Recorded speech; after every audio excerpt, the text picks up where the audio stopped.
Hello, Little Falls. It's just Jeffrey joining you for the latest episode of Historic New Jersey. And today we are coming to you from Rutherfurd Hall in Allamuchy, New Jersey. The Rutherfurd family came to this part of New Jersey in the 18th century. Walter Rutherfurd arrived in 1756 to fight in the French and Indian Wars. In 1758, he did something very wise, which was to marry a very wealthy, powerful woman from New York City. Her name was Catherine Alexander Parker. She was a young widow.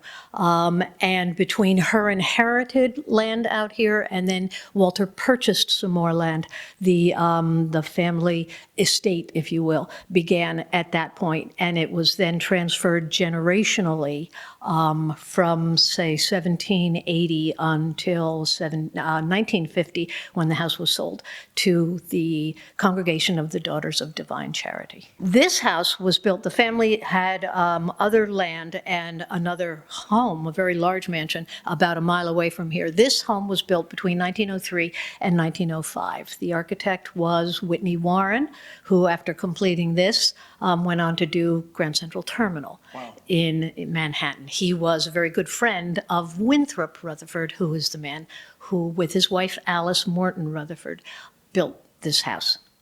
This we call the parlor. As you look around, you'll see a lot of what you see in here is original to the house. The house, when it was designed in a Tudor Revival style, because it's at that time in the 15th, 16th century when the Rutherfurd family comes to prominence in Scotland. So all around us we see elements of Tudor architecture. We see chevron floors. We see strapwork on the ceiling. What you see around here is all original to the house, including the sconces that are on the wall. Now, one of the most remarkable elements about the house is the fact that when Winthrop and Alice contracted with Whitney Warren to build the house, one of the first things that was done is Allamuchy Pond was dammed up. A pump house and an electrical generator were put deep into the woods. This was one of the first hydroelectrically powered private residences in the United States. So, and these are the original sconces. And right here in New Jersey. Right here in Warren County, New Jersey. These are contemporary portraits from the mid-19th century. This is Lewis Morris Rutherfurd, who is Winthrop's father. Winthrop was the youngest of their 7 children. He was born in 1862. His wife, who's on the other side, Margaret Stuyvesant Chandler Rutherfurd, she was the great niece of Peter Gerard Stuyvesant. Peter Gerard Stuyvesant was one of the wealthiest men in Manhattan in the mid-19th century. This was the formal dining room. Its strapwork is different than the strapwork that we saw in the parlor and in the hallway, because in the parlor, the columns were all that were there when the Rutherfords were here. The walls were put up by the nuns when the nuns moved in. But this is called a lozenge design on the ceiling. The family would have had their evening meal brought to them here. The prep kitchen is right behind this door over here, which was done so that it can be concealed. You can see the paneling was done so that you didn't notice that the doorway was right there. There is a dumbwaiter in the kitchen, the real kitchen. Think Downton Abbey. The real kitchen was downstairs, together with the staff's dining hall is downstairs. All of the part of the building that is concerned with the running of the building was downstairs. We have a contemporary portrait of Lewis Morris III. Lewis Morris III was one of the 4 delegates who signed the Declaration of Independence from the colony of New York. His estate was Morrisania in the Bronx. It was burned to the ground by the British while he was fighting in the Revolution. He is the father of 8 children. One of his daughters, Helena Magdalena Maris, married John Rutherfurd. John Rutherfurd was the son of Walter. He was also one of the first 2 senators from the state of New Jersey in 1890. The blueprints were discovered by Sister William Joseph when she was a novice here in the 1960s. They were rolled up in the window seat on the stairway going up to the 2nd floor. She found over 100 of the original architectural drawings of the building. As I said, it was done by the firm of Warren and Wetmore, Whitney Warren of most fame in that organization. You can see we have on display, one is a floor plan, again, another Tudor element, because the Tudors are really Henry VII, Henry VIII, a bunch of kids no one remembers, and Elizabeth I. To be a true Tudor design, the structure should be in the shape of an H or an E. We're an H.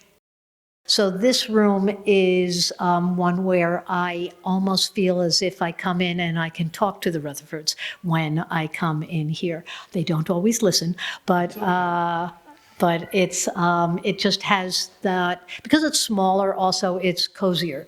And we know that during the war, for the Second World War, for example, the family, instead of using the very large formal dining room, they would have their meals in here when they were in residence here. So it's got more of a family feel to it, and I enjoy that about this room. We are very fortunate because we know that not 1, not 2, but 3 Rockefeller Center Christmas trees came from the Rutherfurd estate. Either, actually it was all the Rutherfurd Stuyvesant estate.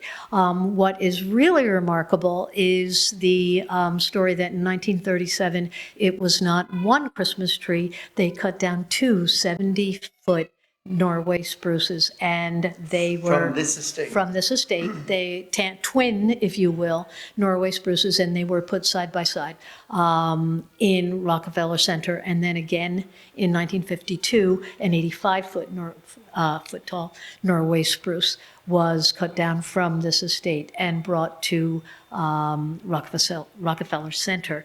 It was the first year that the lighting of the tree was televised. And I believe it was also the first year they put garland on the tree, Really? Which was supplied by Alcoa Aluminum. It was aluminum garland. This was originally the day nursery.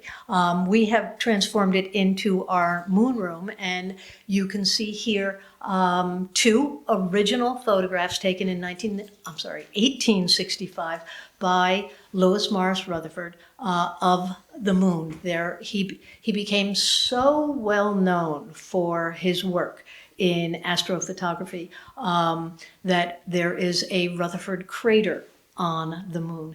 The astronomy chair at Columbia University is the Rutherford chair. He was truly a remarkable man, and his photographs were very well recognized for their artistic interpretation of what he would see in the night sky. Because he was such a pioneer in this field, he had to create his own instruments.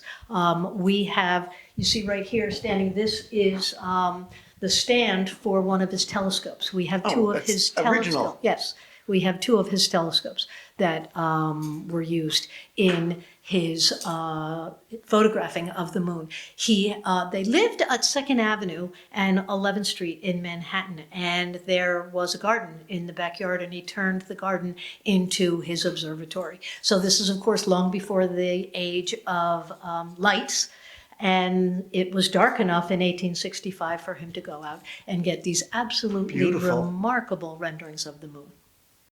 Joan, I want to thank you so much for spending this time with us and allowing us to visit Rutherfurd Hall and for giving this amazing tour. It has been my pleasure. I hope you come back and see us again sometime soon, because there are many stories we haven't even touched the surface on. And we want to hear them, and I know that our patrons and our community and all our viewers are going to look forward to that as well. Then I look forward to seeing you in the spring. Thank you so much. Thank you. Have a great day, everybody.